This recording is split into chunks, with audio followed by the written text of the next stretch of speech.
लोगों ने बार बार ये प्रश्न किया है कि पितृपक्ष में भगवान की पूजा करनी चाहिए या फिर नहीं करनी चाहिए। जो आपके घर में कुल देवता हैं, कुल देवी हैं या फिर आपके जो इष्ट हैं, उनकी पूजा करनी चाहिए या फिर नहीं करनी चाहिए। कई ऐसे लोग हैं जो हर रविवार को अपने कुल देव का भोग देते हैं। अगर पितृपक्ष पड़ जाता है तो क्या पितृपक्ष में उन्हें अपने कुल देव का भोग देना चाहिए या फिर नहीं देना चाहिए, या फिर इष्ट देव का भोग देना चाहिए या फिर नहीं देना चाहिए। देखिए, पितृपक्ष एक ऐसा समय होता है जिस समय पर पितरों की विशेष रूप से पूजा की जाती है। जिस प्रकार से नवरात्रों में माता की पूजा विशेष की जाती है, हो सकता है आपके कोई इष्ट अलग हो, पर माता की चौकी घर घरों में स्थापित की जाती है और माता की विशेष रूप से पूजा की जाती है। माता का विशेष आशीर्वाद उस समय पर होता है जब नवरात्रि चलते हैं और हर घर में माता आती ही आती है किसी न किसी रूप में।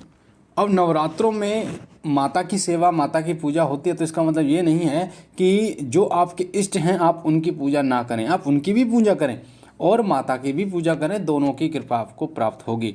उसी प्रकार से पितृपक्ष में समय होता है वो पितरों का होता है।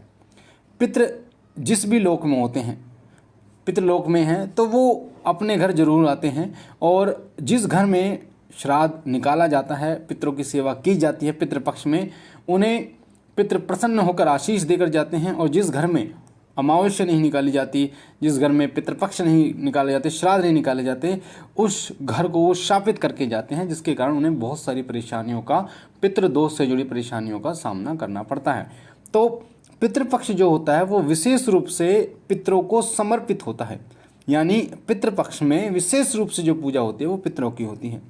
यानी जो व्यक्ति पितरों की पूजा कभी नहीं करता, जिसने कभी नहीं करी या जिसने अमावस्या नहीं निकाली, वो पितृपक्ष एक ऐसा समय उन लोगों के लिए कि वो पितृपक्ष में उसकी पूर्ति कर सकते हैं, पितरों को प्रसन्न कर सकते हैं, पितरों को मना सकते हैं। तो ये पितृपक्ष होता है, ये स्पेशली पितरों के लिए होता है।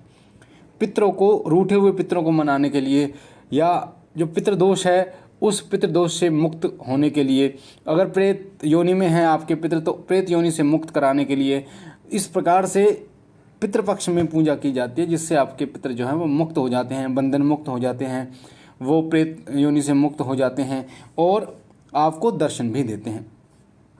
पितृपक्ष में कुछ नई चीज़ें नहीं खरीदी जाती। पितृपक्ष में कोई प्रोग्राम है आपका, कोई जागरण का प्रोग्राम है, कोई शादी है या आपका बर्थडे है, वो इस तरीके के प्रोग्राम नहीं किए जाते। बाकी पूजा पाठ से जुड़ी चीज़ें आप कर सकते हैं। ख़ास तौर पर पितरों से जुड़ी चीज़ें जो हैं वो आप खरीद भी सकते हैं और कर भी सकते हैं। जैसे पितरों से जुड़े कोई भोजन है जो आपको खरीदना है, आपको पितरों के लिए वस्त्र खास तौर पर बहुत महत्वपूर्ण होते हैं। पितृपक्ष में वस्त्र जरूर आप दान करें। पितरों के नाम के 5 वस्त्र होते हैं, जैसे जिसमें चप्पल के साथ आपको दान करना होता है। 11 रुपये, 21 रुपये, जो भी आपकी श्रद्धा है वो रख के तब आपको वस्त्र किसी ज़रूरतमंद व्यक्ति को देने हैं। ये तो सुना होगा किसी पंडित जी को देने, पर पंडित जी से 100 गुना फल आपको उस समय मिलता है जब आप किसी ज़रूरतमंद व्यक्ति को देते हैं जो उन वस्त्रों को अपने शरीर पर धारण करते हैं। क्योंकि जब आपके द्वारा दिया गया दान कोई अपने शरीर पर धारण करता है, या आपने भोजन दिया वो खा लिया, तो ही वो आपको पुण्य प्रदान करता है। तो इसीलिए आप उन चीज़ों को खरीद सकते हैं जो पूजा पाठ से जुड़ी चीज़ें हैं। अपने इष्ट की सेवा पूजा जैसे आप करते आ रहे हैं उसी तरीके से करिए, इसमें कोई परेशानी वाली बात नहीं है। पर पितृपक्ष में खास तौर पर आप अगर तामसिक चीज़ों का आप प्रयोग करते हैं या आपके घर में प्रयोग होता है तो बिल्कुल भी मत कीजिए, बिल्कुल भी मत कीजिए। इसका घोर पाप भी लगता है और साथ ही तामसिक चीज़ों से का विरोध तो मैं पहले से ही करता आया हूँ कि तामसिक चीज़ों का शुरू से ही आपको सेवन नहीं करना चाहिए किसी भी प्रकार का। पितृपक्ष में सबसे ज़्यादा फल प्राप्त होता है जब आप दान करते हैं। जितनी चीज़ें आप दान करते हैं पितृपक्ष में, उतने ही आपके पितृ प्रसन्न होते हैं। किसी न किसी रूप में वो दान आपके पितरों का जाता है। पितृपक्ष में अगर आप बिना उनके नाम लिए भी दान करते हैं तब भी वो पितरों को ही जाता है, क्योंकि पितृपक्ष चल रहे हैं और पितृ जो है वो किसी न किसी रूप में उस दान को ग्रहण करते हैं।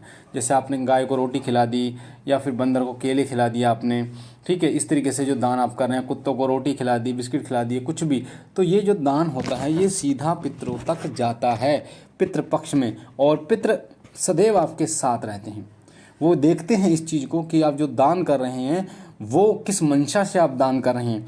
कोई आपकी मंशा तो नहीं, किसी को इच्छा तो नहीं है, या फिर आप निस्वार्थ भाव से दान कर रहे हैं। ये सारी चीज़ें पितर आपके देखते हैं। अब बात करते हैं पितृपक्ष में पितरों का श्राद्ध निकालना होता है। वो एक निश्चित समय पर, एक निश्चित तिथि पर निकालना होता है। जिस दिन आपके दादा जी एक्सपायर हों उस दिन आपको श्राद्ध निकालना है, या आपके पिताजी एक्सपायर हो उस दिन आपको श्राद्ध निकालना है। पितृपक्ष में पितरों की साधना भी की जाती है, पितरों के मंत्रों का जाप भी किया जाता है। गणेश चालीसा से पितरों को प्रसन्न किया जाता है। भगवान सूर्य को जल देकर पितरों को प्रसन्न किया जाता है। पितृ गायत्री मंत्र का जाप कर पितरों को प्रसन्न किया जाता है।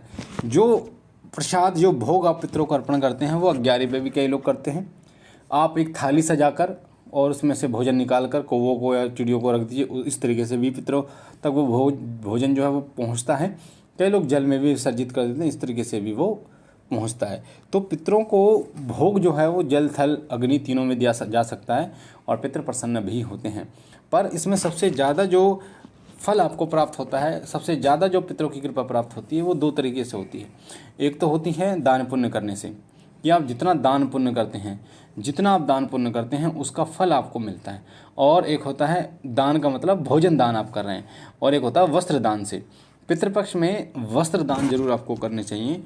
वस्त्र जब आप दान करते हैं, वैसे तो पितरों का एक विधान होता है कि हर साल आपको नए कपड़े, 5 कपड़े पितरों को दान करने होते हैं, चप्पल के साथ, यानी पितरों के नाम के किसी जरूरतमंद व्यक्ति को देने होते हैं, जिससे पितर प्रसन्न होते हैं।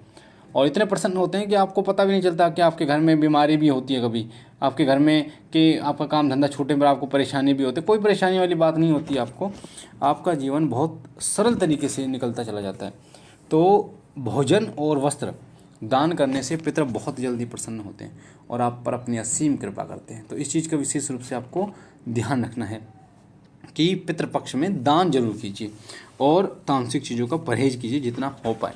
पितर आपको दर्शन भी देते हैं, और पितर जब आपको दर्शन दे तो उनसे उनका आशीष ही मांगिए।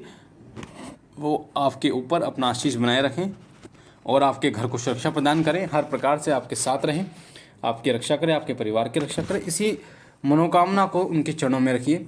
और पितर, मैंने आपको बता दिया, पितरों का जो स्थान होता है वो बहुत ऊपर होता है। पितरों का पूजन भगवान श्री राम ने भी किया है, पितरों का पूजन भगवान श्री कृष्ण ने भी किया है। हमारे वेद पुराणों में भी पितरों का वर्णन आता है, जिसमें जो राजा सगर के जो पुत्र थे, 60,000 पुत्र थे लगभग, जो पितृयोनि में थे, उनको मुक्त कराया था भागीरथ ने। वैसे तो पीढ़ियाँ उसकी तपस्या कर रही थी, पर कहीं ना कहीं वो उनको मुक्ति प्रदान की गई थी। वो भागीरथ ने तपस्या करके माता गंगा के द्वारा उनको मुक्ति प्रदान की गई थी। तो शुरू से ही पितरों की पूजा का विधान चला आ रहा है, पितरों को प्रसन्न करने का, पितरों को मुक्त करने का विधान चला आ रहा है। तो पितरों को आप प्रसन्न कर सकते हैं। बाकी मुझे आशा है ये जानकारी आपको पसंद आई होगी। पहली बार चैनल पर हैं तो चैनल को लाइक कीजिए, शेयर कीजिए, साथ ही वीडियो के नीचे जो लाल कलर का बटन है सब्सक्राइब का, उसे दबा के चैनल को सब्सक्राइब कीजिए, ताकि जो जानकारी हम पहले डालें वो सबसे पहले आपको मिले। मैं बाबा भोलेनाथ से विनती करता हूँ कि बाबा भोलेनाथ आप पर अपनी सीम कृपा बनाए रखें, आप और आपका परिवार सदा सुखी रहें। हम मिलते हैं एक नई जानकारी के साथ, तब तक के लिए ओम नमः शिवाय, ओम नमः शिवाय, ओम नमः शिवाय।